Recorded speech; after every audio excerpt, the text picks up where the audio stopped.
Assalamualaikum viewers. I'm Insha Malik and you are tuned with MDCAT Academy, and now today we are discussing on the topic atomic structure, MDCAT MCQs, and we are doing MDCAT preparation with the flow. So first of all, first MCQs is proton can produce flash on.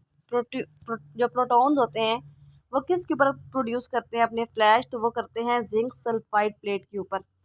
Next हमारे पास MCQs है, when hydrogen gas is used in the discharge tube the EM value is found to be maximum. Next हमारे पास MCQs है, mass of electron is how many time than that of proton. तो mass of proton से 1/1836 times कम होता है। Which one of the following has lowest charge to mass ratio? Lowest उसी की होगी जिसका मैस सबसे ज़्यादा होगा। तो हमारे पास जो गिवन MCQs हैं उनमें सबसे जो ज़्यादा मैस है वो किसका है, वो बेरिलियम का है। नेक्स्ट हमारे पास MCQs है, द वेलोसिटी ऑफ फोटोन जो है वो इंडिपेंडेंट होती है वेवलेंथ पे। नेक्स्ट हमारे पास MCQs है, when the probability of finding an electron at a distance r from the nucleus of hydrogen atom is maximum, what will be the value of r। मतलब रेडियस की क्या value होगी, तो वो हमारे पास जो फर्स्ट रेडियस की वैल्यू आती है वो आती है 0.053 नैनोमीटर एंड 0.53 A0। नेक्स्ट हमारे पास है कि Schrödinger Heisenberg direct work out dash theory, they work on the wave theories of the atom with Schrödinger which is the best one. Next हमारे पास है क्वांटम नंबर, अगर हमारे पास 3p0 तो n की वैल्यू क्या होगी 3, और ये p है और p के लिए हमारे पास l की वैल्यू होती है 1। तो we will go with option C. Next हमारे पास MCQs है, two electron in the same orbit should have opposite spin, this is according to which rule, it is according to Pauli's exclusion rule. Next हमारे पास है कि shape of p orbital क्या होती है, तो हमारे पास p की शेप होती है डम्बल। नेक्स्ट है, a nodal plane is an orbit in the plane where electron density is 0। Grand number of loops that the sausage shape has collectively, तो हमारे पास जो D शेप है जो कि होती है सुसेज शेप सबशेल की शेप होती है, तो उसके अंदर जो लूप्स की तादाद है वो होती है 18। नेक्स्ट हमारे पास है, an orbit which is spherically symmetrical, तो स्फेरिकली सिमेट्रिकल होता है हमारे पास S ऑर्बिट। नेक्स्ट है, the total number of loops in all the orbit of D subshell has, तो number of loops in D subshell are 18। Next हमारे पास है कि हमने बताना है कि correct order of decreasing energy क्या होगा। सबसे पहले आएगा हमारे पास फर्स्ट ऑप्शन, देखते हैं 5s 3d 4s 3p, बिल्कुल ठीक है।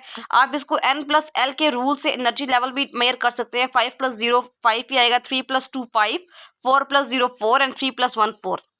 उसके बाद आप देखते हैं S D और उनकी कहते हैं आने की जो किस सीक्वेंस में वो आते हैं। सबसे पहले हमारे पास सबसे आखिर पे आता है हमारे पास 5s, उसके बाद 3d 4s 3p। हमने डिक्रीजिंग ऑर्डर देखना था इसलिए हमने हाईएस्ट टू लोएस्ट लिखा है, तो 5s सबसे हाईएस्ट पे है, 3d उससे कम, 4s उससे कम और 3p उससे कम, तो ये होगा हमारे पास एक डिक्रीजिंग ऑर्डर।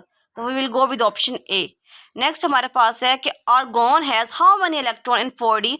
आर्गॉन के 4d में इलेक्ट्रॉन होते ही नहीं है। जब आप उसकी इलेक्ट्रॉनिक कन्फिग्रेशन देखेंगे आर्गॉन के पास 18 इलेक्ट्रॉन होते हैं और 4d में कोई इलेक्ट्रॉन उनके पास आता ही नहीं है। अच्छा जी, नेक्स्ट है हमारे पास कि कॉपर के पास कितने इलेक्ट्रॉन होंगे। कॉपर जो है एक एबनॉर्मल ट्रेंड शो करता है। कॉपर जो है उसके 4s में 1 इलेक्ट्रॉन, जबकि उसके 3d में 10 इलेक्ट्रॉन कंप्लीटली फिल्ड होते हैं। तो we will go with option A.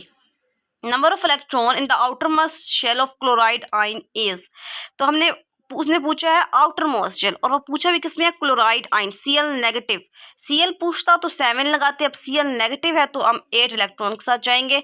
Next हमारे पास है कि false about principal quantum number, क्या चीज़ फॉल्स है, तो यहाँ पे हमारे पास जो फॉल्स है वो ये है कि उसमें negative integers up to infinity, principal quantum number में नेगेटिव इंटीजर्स नहीं आते, only positive integers are included.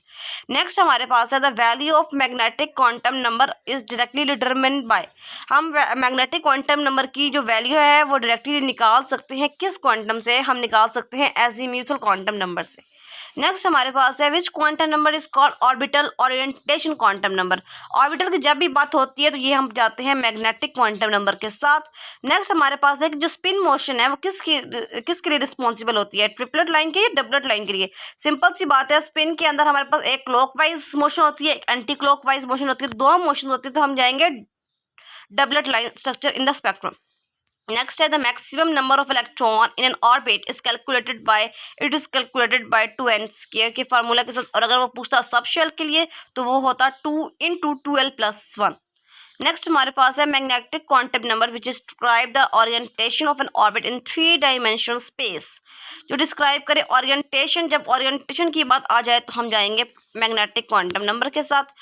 अब हमें बताएं the relationship between magnetic quantum number n and l is. n जो है वो l से एक नंबर आगे होता है, इसका मतलब है कि जो l है वो n से एक नंबर पीछे होगा, तो रिलेशन क्या बनेगा, l is equals to n-1।